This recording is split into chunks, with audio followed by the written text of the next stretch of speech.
Today I'm going to talk about the type tools in Adobe Illustrator. This is the advanced toolbar, and it's showing the type tools in the tool drawer. All 7 tools in the type category are tucked under the type tool icon. The first tool is the type tool. You just press the keyboard shortcut of T. This is used to enter text on a point. Point type is an independent horizontal line of text that begins where you click and expands as you enter characters, and it doesn't wrap. The next one is area type, which creates a text area.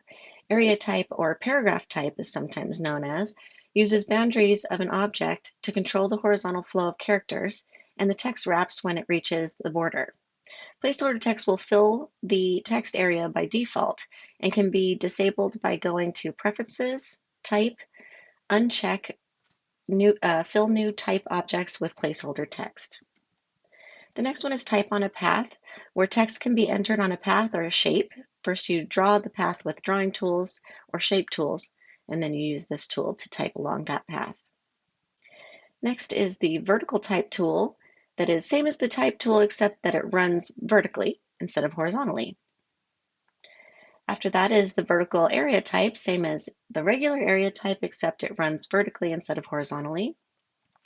The next tool is vertical type on a path. It's the same as the type tool except that the type runs vertically. And then there's touch type, which the keyboard shortcut is Shift and T. And this allows you to move, scale, rotate, and overlap individual characters in a word while keeping the text editable, and meaning it doesn't expand the text. You can also change the color of the text, the stroke, everything. It's amazing. So let's go ahead and get started in Adobe Illustrator. We're going to create a new file. Just choose the print profile and choose letter. We can title this Type Tool Exercises, and we can leave everything else the same as the defaults and hit create. Great. So the type tools are going to be found right here in our toolbar under the T. Let's go ahead and go to Window, Workspace, Essentials, Window, Workspace, Reset Essentials. One more time, Window, Toolbar, Advanced, and then it condensed that toolbar. Now we all have the same screen. Great. So I'm going to click on this first T here to select the type tool. Before I start typing, I'd like to change my character size and font. So since I've chosen the type tool, over here in my properties panel, you'll see the character and paragraph sections appear. All right, so let's go ahead and click one time on the paper just to drop a point. And there we can see we dropped some placeholder text. It is Myriad Pro at 12, that's the default. Let's change our text. I'm going to change it to Stout Deco. Here it is. And I'm going to make it 60 points. There we go. Now, since my text is still selected, I can tell because it has a black bar around it, I can just start typing. And I'm going to type The Wizard of Oz. Great. If I need to adjust this at all, I can use my selection tool. Notice that we see a bounding box now appear around that text. And from there, I can change the fill color. And there we go. There we go. I can move it. I can grab it and, transform it if I need to, but I'm just going to leave it how it is for now. Let's go back to the type tool. You can also click and drag. Oops, let's click off of that type, a little bit lower. Click and drag, and this creates a bounding box. Now it's going to fill this with type text, and let's change this to like a size 12. And the type will be limited. It'll end and wrap at that border. Let me do one more and show you how that looks. Great. And then from there, I can change my fill color again. I can move them around. There we go. Great.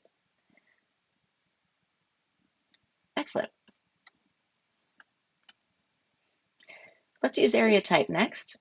This is used to create an area, like a bounding box. So it's similar to what we just did by clicking and dragging with the regular type tool, but you have to, in order to use this tool, you need to create a shape first. So let's choose a rectangle from the shape tools here, and we'll just make a medium-sized rectangle. And it doesn't matter what the color is for this part, because that rectangle is not going to show. Then we click on the area type tool, and you can't click inside of this tool. You have to click on the path of the shape. So I'm going to click on the path, and then the rectangle fills with the text that I dropped. We can double click on this tool icon. Come on. Maybe because this thing's open. I'm going to try option click. It's not letting me. Oh, I'm sorry, with it selected. There we go. So first, click on the text box, and then you can double click on the type tool icon in the toolbar to bring up the area type options. In here, I'll move this over so I have my preview box checked so you can see what happens as I adjust it. We can adjust the height of the box. There we go. I'm sorry, this is the width. We can adjust the height here. Great. You can change the number of rows or columns.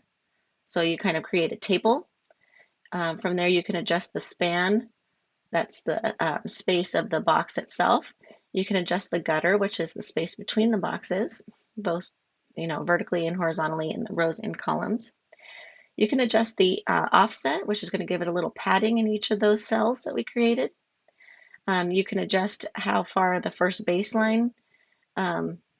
You can adjust if the first line has a cap height, the M box height, all those options there. You can adjust the horizontal alignment, so if it snaps up to the top of the box, the center, the bottom, or if it's justified. And then from here, you can adjust the text flow to either go from left to right or by columns from left to right. And then just hit OK when you're happy with what you have. Great. So each time I want to deselect the text, I'm just clicking on my selection tool and clicking off of my artboard or anywhere out of the text area to deselect it. You can also go to select, deselect from there. So the next tool is type on a path tool. Before we can use the type on a path tool, we need to create another path similar to that area type tool. So let's go ahead. Right below the type tools is the line segment tool drawer. Click on that and bring up the spiral tool. I'll just click and draw a little spiral. And I'll use my selection tool to move it wherever I'd like it to be on the canvas. Right now, this spiral has no fill or no stroke, so it disappears when you click off of it. If you'd like, you can give it a fill or a stroke if you need to see it, but we don't really need to see it for now. Since we have our path created, let's go ahead and click on Type on a Path tool. And I'm just going to click at the beginning of this spiral on the most outside spiral there. And it drops in some placeholder text. From there, I'm going to go ahead and just type follow the yellow brick road, going along with this Wizard of Oz theme. So follow the yellow brick road. And again, follow the yellow brick road. Then 5 follows. Follow, follow, follow, follow. What's 4? Follow the yellow brick road. Okay. And period. Great. Fits almost perfectly. Then I can choose my selection tool, and I see my bounding box appear. Let's go ahead and change that fill color to this nice yellow right here. It's like a yellowy orange color. And now I have my type on a path. Great. So you can adjust your paragraphs here. When I use a shape like this, I like to use the align left. If I'm typing on a circle, I'll use my center align. It just depends on the shape of the path that you're adding your text to. But I definitely, for this one, since we started on this first anchor point here, I would click the align left tool. Great. We can also, since it's still selected, we can double click on it, and just so you can see, we double clicked on the icon in the toolbar. These are the type path options. You have different effects that you can apply to the type, like rainbow, skew, 3D ribbon, stair step, and gravity. So that's pretty fun. You can also choose to type on the baseline, which you can see that the text is, the baseline is the path here.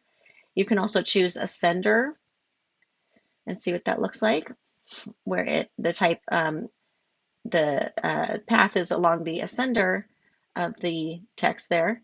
You can choose center, and you can choose descender. So if you have letters like lowercase y, j, g, all those with descenders, your path will go along there. So let's take it back to baseline.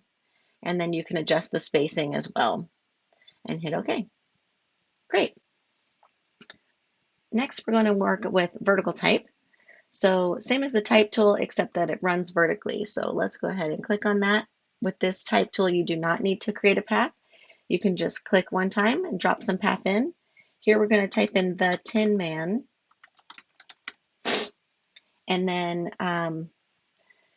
it's very easy. You can also click and drag to create a bounding box, and it'll drop in placeholder text, and notice that it runs vertically instead of horizontally like the other type. Okay, so go ahead and click back on that first one that we created, the Tin Man there. I'm going to change the fill color. We're going to go to our swatches, our fill swatch right here, and click on this. So it's going to bring out our swatches panel. And then we're going to go to the swatches library here.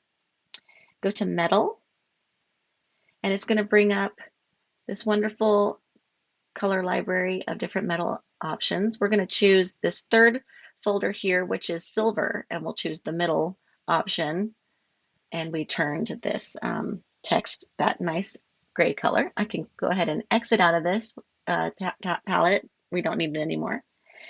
So one tip with working with vertical type is that for readability with vertical type, it's best if you use all caps, and you may need to adjust the tracking and the kerning. You can also triple click on the text to select it. So let's go ahead and do that with the type tool selected.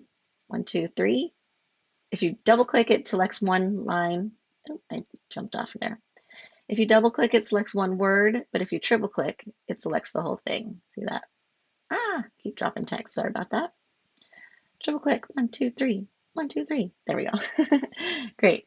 So I'm going to change this to all caps to make it more legible. So under here in the character section of the properties panel, I can click on the 3 ellipses for more options. And then down here, a little more than halfway down that pop-up menu, you'll see the all caps button there, and that's a quick way to convert it to all caps. Let's make this a bit bigger too. I'm going to give it like an 18. Then from there, it's still a bit hard to read because I don't really see these spaces between the letters too well. So let's adjust our kerning, our tracking to -50 here, which is pretty extreme. I usually try to keep my tracking below 25, whether it's negative or positive, but when it's vertical, it has different rules, right? So there's that. And then let me go ahead and select my space by just clicking and dragging to select that space. Then we're going to go to Type, down to Insert White Space Character, and we can insert an N space. So that's the space that a capital letter N would take up. And then I'll go ahead and click on this, the one between tin and man, type, insert white space. Go ahead and click an M space this time just to see the difference in those two spaces. So you can insert those N or N spaces under type, insert white space characters, or you can select those spaces and just adjust your tracking to be really large. Either option is fine. Okay, great. So now let's move forward with the vertical area type. So just like the regular horizontal area type, we need to first create a shape. So this time, let's select the ellipse tool and draw an oval. So that's here underneath our rectangle tool drawer. So here's the ellipse tool. You can also just hit L on your keyboard. For this one, we are going to draw a little circle. I'm going to hold down my space bar, my shift bar to make it a perfect circle this time. And for this one, let's give it an emerald fill. So we're going to click on our fill. I just use my selection tool to select it. Now I click on my fill box and click on a nice green. Ooh, that's pretty crazy. How about that darker green? There we go. Now with my selection tool still selected, I'm going to duplicate this circle just by holding down Alt or Option, and we see that the cursor changes to a double arrow there. So I'm just going to click and drag sideways just to see my second circle there. From here, now we can go ahead and click on this vertical area type tool, the fifth option down there, and just click on the path of that new tool that popped up. Okay, great. So from here, I can make this type a little smaller if I want. Let's make it 14. But I'm going to notice that over here in our properties panel, our paragraph alignment, these little guys turned vertically instead of the usual horizontal lines that you see with paragraph alignment. It's pretty neat. And let's double click on this vertical type tool icon to bring up the area type options. So it's the same as the other one. You can make rows and columns. This time we're going to adjust our, let's see, we got a number of column. That's good. Okay, let's give it some offset. So we're going to give it some padding here let's give it like a lot of padding. How about 20 points? You can also just click in that text box and type in 20 if you'd like and hit OK. And then we can use our selection tool to align them. So I just clicked and dragged a marquee to select both circles there. Over here in the align section, I'm going to make sure we have align to selection selected. And then I'm just going to hit this horizontal align center. And I can also, just to double check, hit vertical align center. Great. I can click one more time on that text and change my fill to white. And then it makes it a little bit easier to see. All right, so that's if you wanted to create some text within, then have a colored screen behind it. You just make the shape, then duplicate the shape, drop in your type, and then adjust your padding there. Great. Next one is the vertical type on a path. So it's the same as the type tool, except it runs vertically. Let's go ahead and make another shape because we need a path. We'll hit the ellipse tool again. This time we'll make it more of an oval. And then we'll go ahead and go into hit our vertical type on a path tool, but we need to change this fill color because we won't be able to see that. So let's give it that nice green again and go ahead and click on the path. This time I'm going to click on the center point there. And now notice our path runs vertically along that path that we created. It's pretty neat. Oh, it automatically changed our fill to black, so we can go back into the fill color as long as that text is selected and change it however we'd like. We can double click on this tool to bring up the type on a path options. This time, let's go ahead. Right now, it has the rainbow effect. Let's go ahead and change it to skew. Hit our preview button so we can see what skew does. See how it circles around it, makes it look like it's sort of three-dimensional. Next, we have 3D ribbon. Ugh, not a fan of that one. We have stair step, so that one kind of flipped it to go along that axis. And next we have gravity. So that's pretty fun. I'll leave it on gravity. You can also flip it so that it, well, I'll uncheck it so you can see it just flipped it on the horizontal axis, it looks like. All right. We can change our spacing as well. And we can, once again, change the align to path options. I like it centered for this option, and I'll hit OK. And it's that easy. It's pretty cool. So the last tool is the touch type tool. This is a really incredible tool. Go ahead and select the touch type tool. This is going to allow you to move, scale, rotate, and overlap individual characters in a word, as well as change their color and different features while keeping the text live and editable. It does not expand it. So we're going to select the text to this type tool, and then we're going to return to the first placeholder text we created up here. Actually, it's not placeholder. We changed it to the Wizard of Oz. I'm going to click on this W here, in the Wizard of Oz. And then just drag it in any selection, or you can use the keyboard, the keys on your keyboard. Notice that all the text behind it just moves along with it. I can go up and down. This is just nudging it with the arrows on my keyboard. You can also grab it and just move it around however you'd like. Okay. So if I was to choose the letter next to it, then I can kind of adjust the tracking there, or I'm sorry, yeah,